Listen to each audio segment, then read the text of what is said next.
Asociación Provincial de Mayores y Pensionistas. UDP Madrid. Centro de Prevención del Deterioro Cognitivo de Madrid Salud, Ayuntamiento de Madrid. UDP Madrid. Unión Democrática de Pensionistas.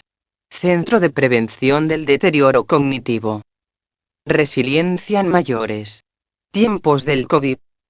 Presentación. Don Javier Álvarez Souto. Presidente de UDP Madrid. Coordina. Dr. Pedro Montejo.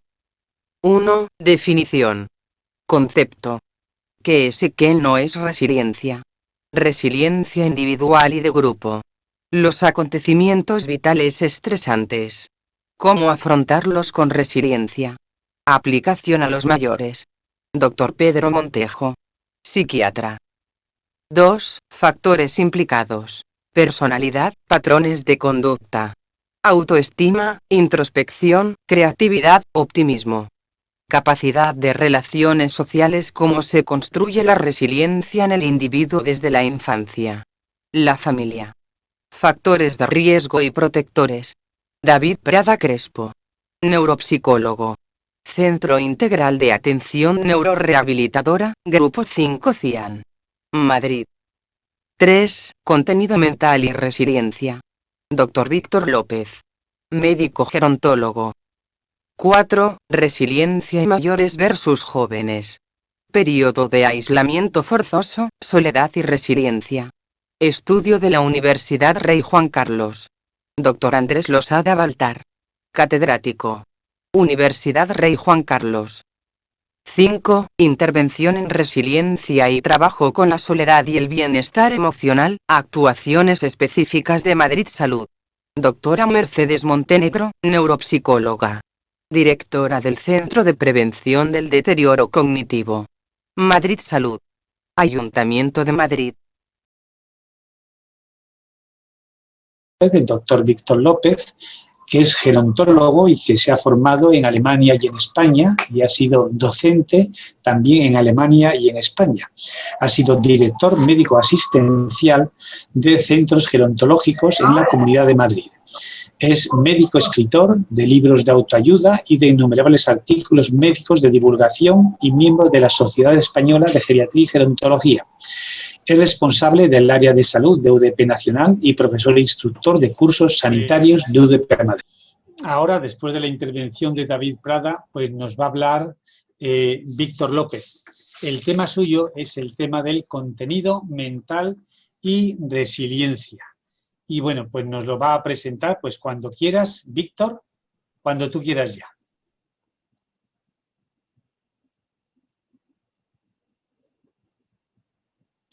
Espera, parece que tiene cerrado el micrófono.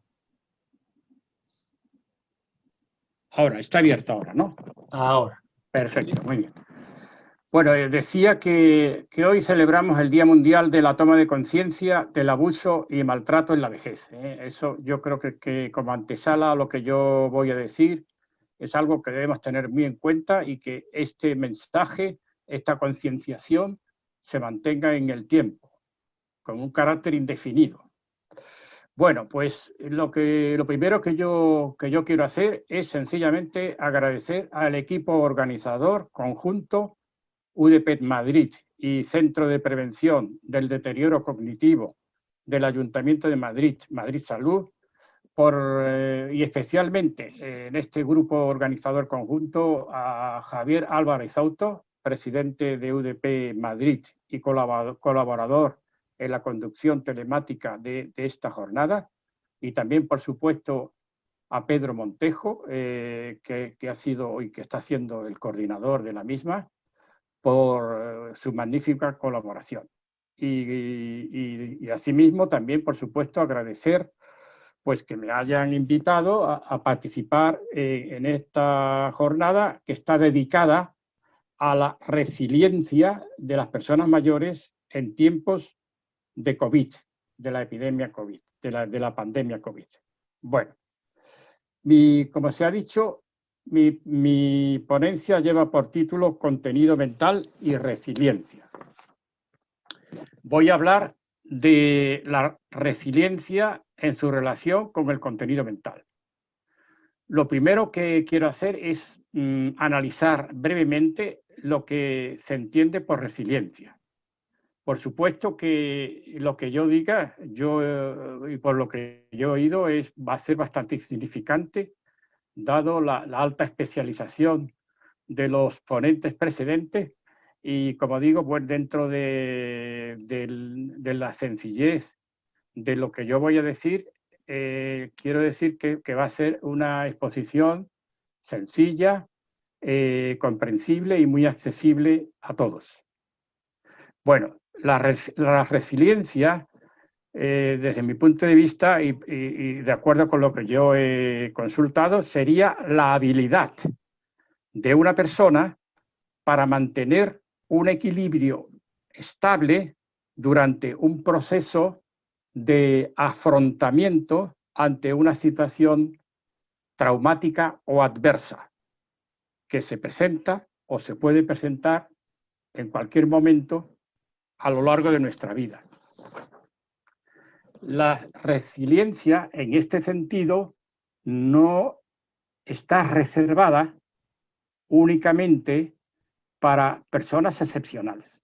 Aunque se han nombrado sobradamente personas altamente resilientes en el ámbito del recorrido de la humanidad, sí que hay que decir de una manera próxima, cercana, que las personas resilientes no son específicamente excepcionales, sino que esta respuesta es más bien una respuesta natural que se da o se puede dar en todas las personas, en mayor o menor grado, como también se ha referido sobradamente a lo largo de los ponentes precedentes.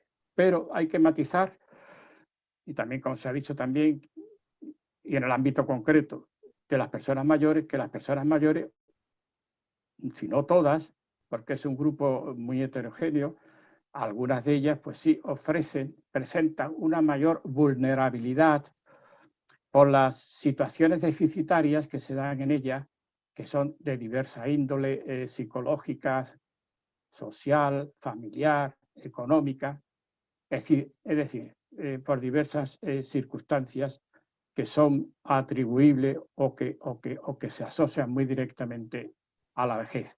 Y sobre todo, yo diría que muy particularmente a la vejez extrema, cuando ya la persona cada vez va teniendo, por así decirlo, una peor respuesta de capacidad de resiliencia ante la adversidad.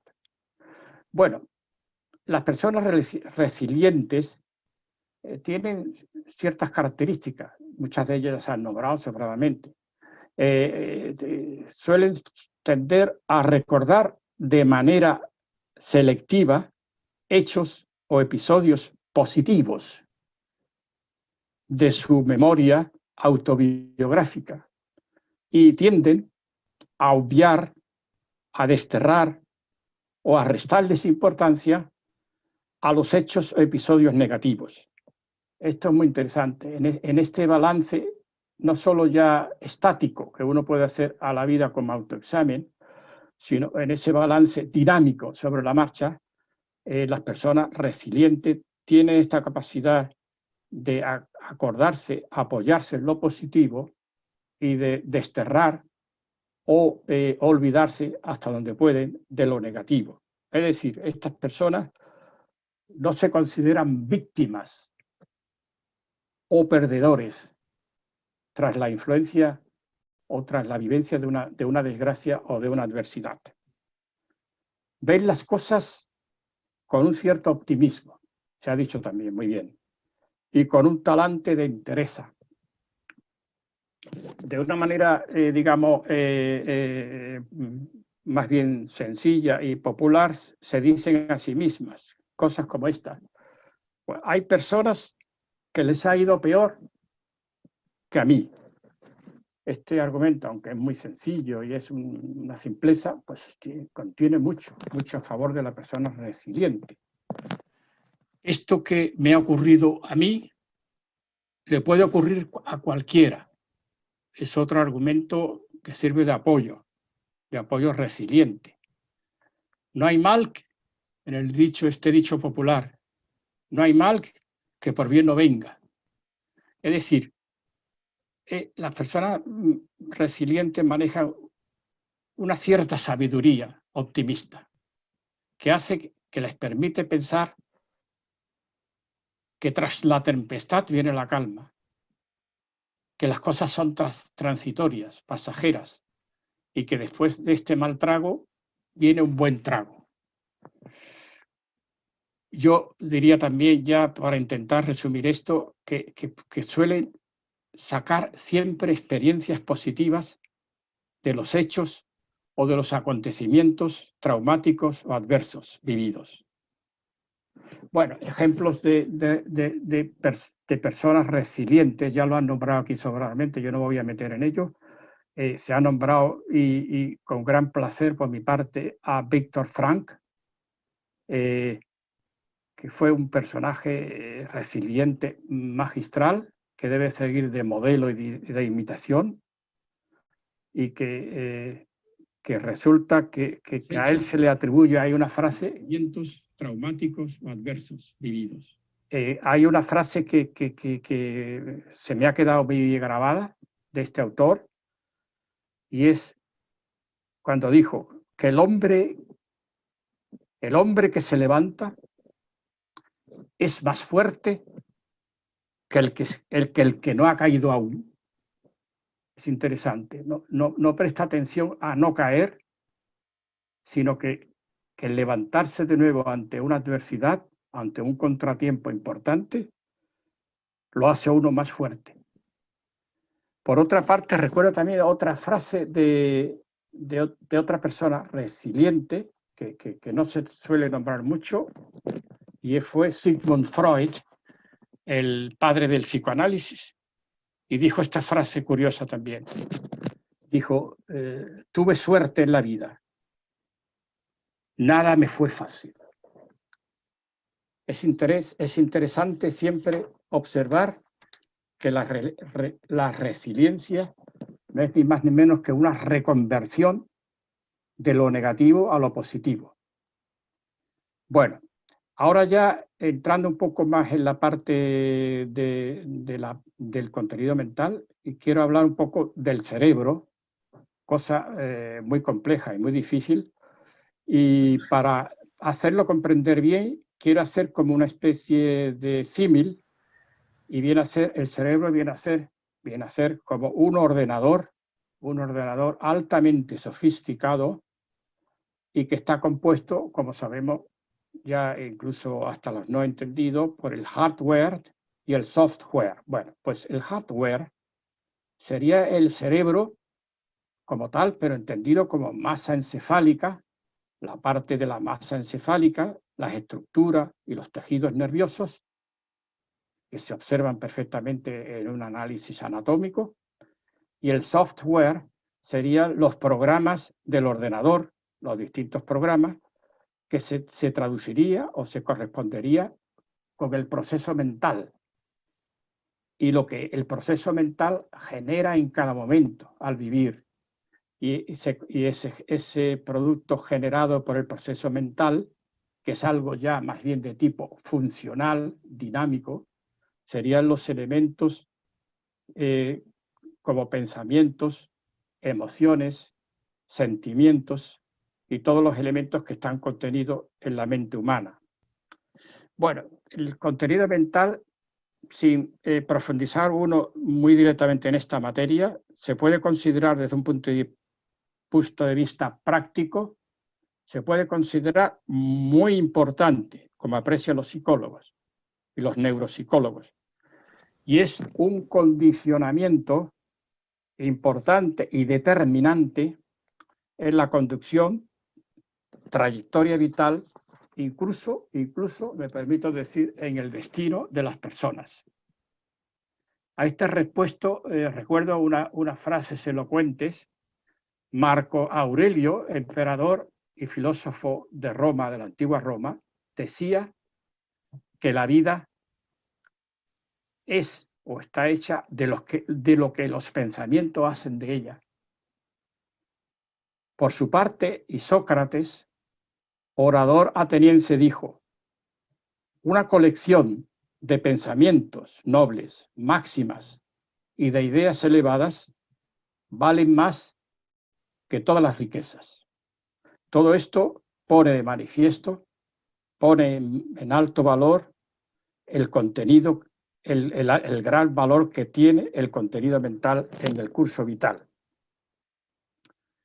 Bueno, a continuación voy a hablar muy brevemente también cuáles son las dimensiones o los planos de la mente humana. Por una parte, tenemos el consciente. Sería el lugar de la mente donde se hallan todos aquellos pensamientos, sensaciones, emociones puntuales en cada momento determinado de los que la persona se da cuenta. Esto de la mente, de la conciencia, del consciente, no digo de la conciencia moral, sino del consciente, es una dinámica funcional continuamente cambiante. Es lo que expresa el presente, la conciencia el consciente del presente. Y por otra parte, aparte de esta conciencia de que se da uno perfectamente cuenta de lo que está ocurriendo en la mente y de lo que percibe uno en la mente, hay un estrato un poco por debajo, que es lo que se conoce por el subconsciente, que sería el estrato inferior, más oculto, de ideas, emociones, etcétera, que afloran a la conciencia de vez en cuando. O sea, no hay una comunicación directa, voluntaria, entre el consciente y el subconsciente. Y después hay otro estrato más inferior aún, que es lo que se conoce por el inconsciente. Sería un estrato de la mente más profundo, menos accesible aún, donde se archiva, se aguardan, se hallan los impulsos primitivos, deseos ocultos, deseos reprimidos, tendencias instintivas que cada persona guarda en su interior y que la persona de ningún modo percibe en la conciencia. Bueno, en realidad el subconsciente y el inconsciente se considerarían como almacenes subterráneos de la mente. Tenemos guardadas cosas en el almacén subterráneo de nuestra vivienda, y aquello que se decía también el baúl de los recuerdos, es decir, hay una serie de cosas que están almacenadas ahí, pero que la persona las tiene de su posesión, de su pertenencia, pero que no tiene una accesibilidad inmediata a ellas. Pero no deja de estar ahí, como ha evidenciado muy bien el psicoanálisis. Bueno, y por otra parte, como decía, el subconsciente y el inconsciente no pueden ser abordados directamente por el consciente. Se requieren ciertas estrategias psicológicas, como es, por ejemplo, el psicoanálisis a través de la asociación libre de ideas que se hace en las sesiones del psicoanálisis. Y por otra parte, o también se puede conseguir mediante el hipnotismo. Y hay veces que también algunos autores también dicen que se puede conseguir ideas del subconsciente a través de los sueños. Esto es lo que sobre todo predicaba y utilizaba Freud en sus experiencias del psicoanálisis. Bueno, la teoría psicoanalítica de Freud, de Sigmund Freud, que yo la veo muy interesante, también diferencia estos conceptos. Por una parte está el superyo, el yo superior, el yo noble, el yo juez, el yo vigilante, el yo de la ética, el yo de la censura. Ese yo vigilante, censura, ética, moral, ese está ahí, aunque no se manifieste. Y por el contrario, en el extremo inferior hay otro yo, que es el yo inferior, el yo de las tendencias primarias o instintivas, el yo de los deseos primarios, que se basan en las necesidades de hambre, sed, sexualidad, etcétera, etcétera. Y yo diría que desde un punto de vista práctico, y tiene esto mucho que ver con la resiliencia, debe darse un equilibrio armónico entre estas dimensiones. Si no existe ese equilibrio dinámico, la persona mentalmente se debilita, se vuelve incluso incapaz a veces de resolver problemas que le plantea la realidad circundante. Y entonces se producen desequilibrios psíquicos, nerviosos, neurosis, complejos neuróticos y todo lo habido y por haber. Entonces, a este respecto, yo recuerdo también una frase, imagen, que la comentan los observadores espiritualistas, que dicen que el hombre, en cierta manera, es un ser desequilibrado, conflictivo, en su propia esencia, porque es como si fuera, es como un ser desgarrado en el cual un ángel tira hacia arriba y una bestia tira hacia abajo. Y en esa tesitura estaremos permanentemente.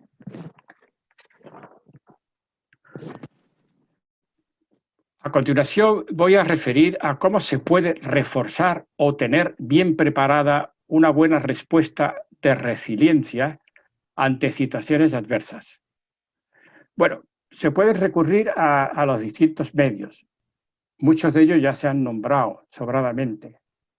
Yo me quedo aquí un poquito encogido, después de todo lo que se ha dicho abundantemente. Bueno, yo voy a nombrar una serie de medios, de recursos que tenemos a nuestra disposición los seres humanos, y lo voy a hacer sin orden de prioridad o de preferencia, por así, a medida que vayan saliendo. Una cosa muy necesaria, que yo lo he podido comprobar, porque yo todo lo que estoy yo comentando aquí lo he vivido yo en mí mismo, como persona que soy. Esto lo he vivido yo, porque yo estoy también, cualquier ser mortal está expuesto a la adversidad y cualquier persona debe poseer, estar dotado de una buena resiliencia. Es una cosa altamente recomendable. Entonces, como digo, dentro de este espectro de cómo reforzar la resiliencia y tal, oye, una cosa muy necesaria es el control mental. Yo observo la gente y los pacientes y tal, o cuando yo he estado ejerciendo activamente, que hay una falta tremenda de control mental. ¿Qué quiere decir? No sabemos, la mente no es capaz de seleccionar las ideas en cada momento, las ideas más positivas o más adecuadas en cada momento. La mente no es capaz tampoco de estar centrada, atenta en una sola cosa, sino tiene un montón de interferencias mentales. Esto perturba la mente, la dinámica mental, la eficiencia mental, y eso se manifiesta cuando tenemos que afrontar una gran desgracia, una pérdida o una adversidad. Una cosa que también se ha dicho también es la necesidad de hacer altos en el camino, hacer autoexamen, revisiones internas, para conocer los puntos débiles de nuestra mente y reforzar los puntos fuertes, resilientes. Algo también que se ha comentado, pero yo lo digo aquí de una manera un poquito más basada en mi propia experiencia personal, hay que estar dotado de una memoria positiva. Nos ocupamos mucho de la memoria, pero el buen tuntún de una memoria no debidamente cualificada. La memoria debemos cuidarla y hacer que la memoria sea positiva, en el sentido de tener un registro abundante de hechos y vivencias positivas, de que nuestro patrimonio mental sea positivo en cuanto a vivencias y acontecimientos vitales, para tenerlo como arma para defendernos y recordarlos cuando tengamos que vivir una adversidad, que nos puede ocurrir a cualquier persona. Luego, acordaros de la memoria positiva, no solo tener memoria o falta de memoria, como altamente preocupante en el Alzheimer, sino que hay que tener una memoria positiva. Después también es muy interesante, estas son más o menos observaciones puntuales, como he dicho, sin un orden establecido, evitar que el primer impacto de la situación adversa sea negativo u ofuscante. ¿Qué quiere decir? Que eso quiere decir que es lo que desequilibra a las personas. Las personas deben tener muchísimo cuidado con ese primer impacto, porque a partir de ahí la secuencia de la capacidad o del afrontamiento de la adversidad va a ser diferente. Hay distintos modos para evitar que ese primer impacto sea negativo o ofuscante. Una, entre otras cosas, ya los iré ahora nombrando a medida que vaya haciendo más puntualizaciones, pero desviar la atención en otras cosas.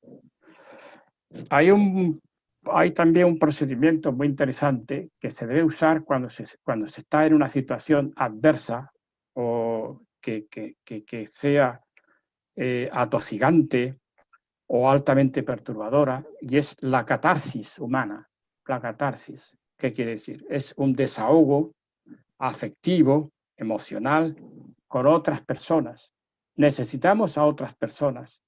Necesitamos compartir la carga de la adversidad para que la respuesta sea más resiliente, más positiva, con otras personas, con seres queridos, con amigos, con consultores espirituales, incluso los creyentes, porque si no, no tendremos fuerza para soportar el peso de la carga.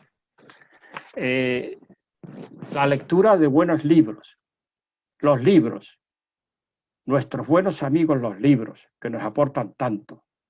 Esos libros contienen ideas magistrales resilientes, ideas estimulantes, libros de autores buenos, magníficos, que son sabios y que nos enseñan tanto.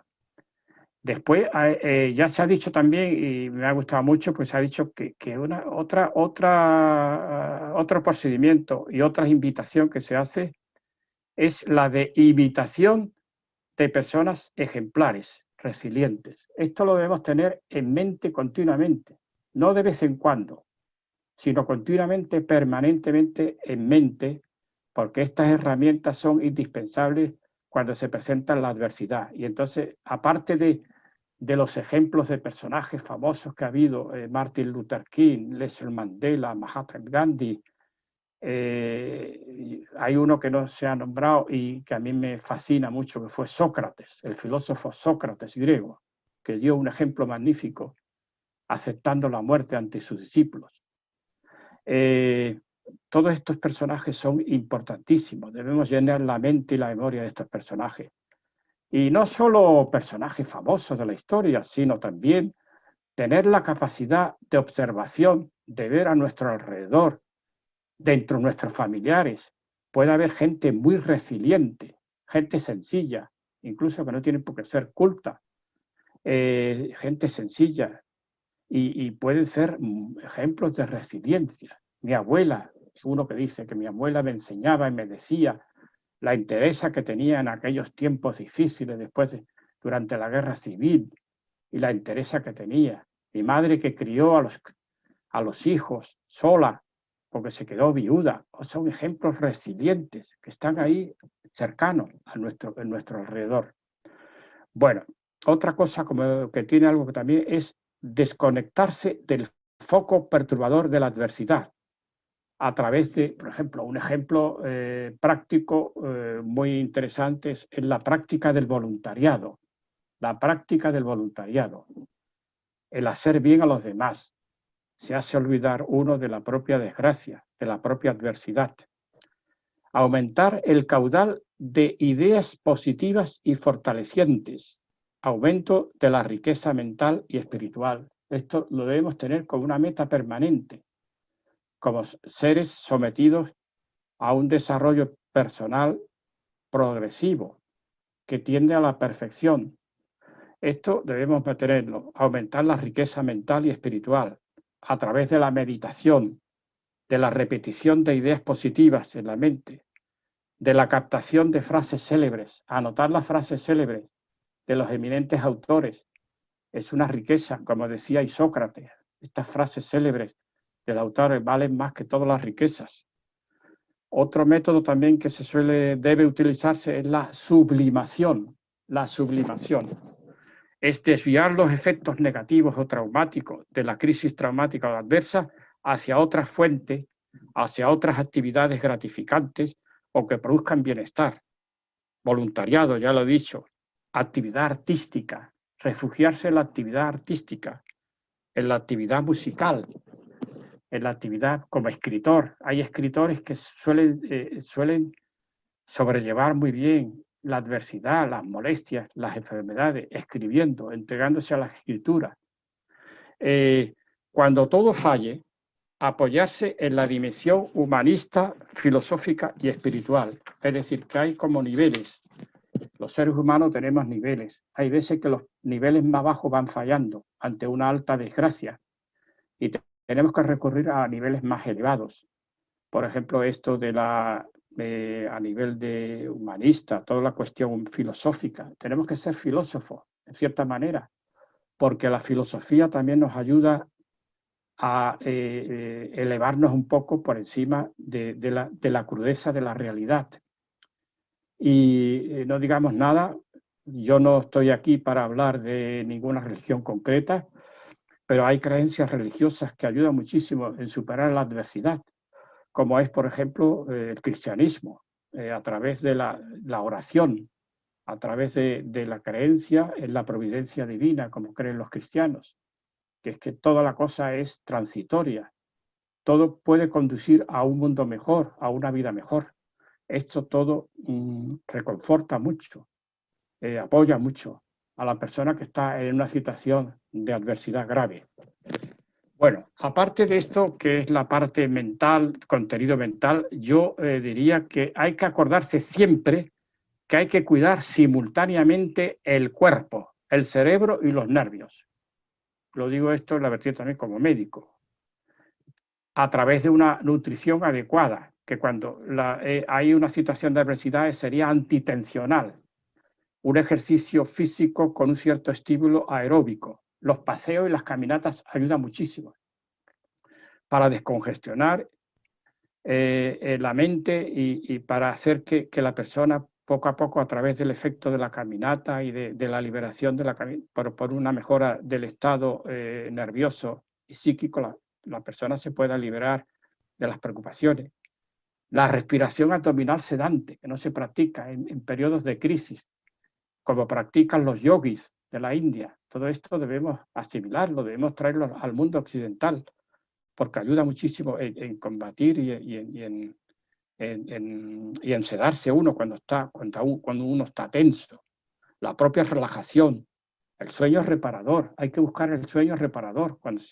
Y finalmente también en el esparcimiento, yo valoro muchísimo los efectos tranquilizantes o incluso fortalecientes de la música. Hay que recurrir a la música en estos periodos de crisis o de situación adversa. Bueno, en los casos necesarios, al margen de todo esto que he dicho, se requiere un apoyo psicológico profesional. No olvidarse nunca de esto. Hay veces que yo solo por mí mismo no puedo superar esta situación y puedo acabar en la hecatombe, en el derrumbamiento o incluso en el suicidio. Luego se requiere un apoyo psicológico profesional específico, una psicoterapia de apoyo y también, por supuesto, la ayuda de fármacos tranquilizantes, sedantes, que ayuden, prescritos por el médico. Bueno, yo hago ahora, como hemos referido, que el enfoque de la resiliencia ha estado en el ámbito concreto, en la situación que todavía estamos, que es el de la pandemia COVID-19, tengo que matizar ya finalmente que durante esta grave pandemia de COVID-19 que aún estamos atravesando, por efecto que se ha creado una atmósfera, un ambiente de miedo, de ansiedad, de amenaza, de incertidumbre.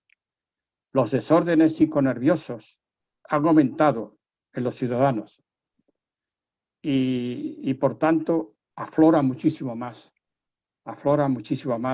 por efecto de esta grave crisis.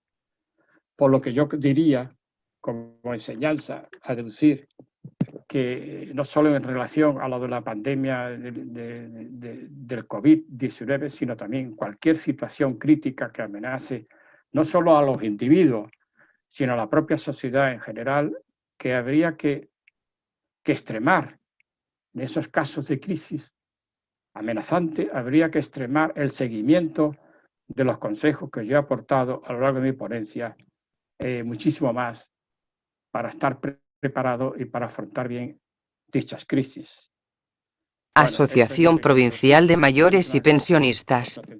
UDP Madrid.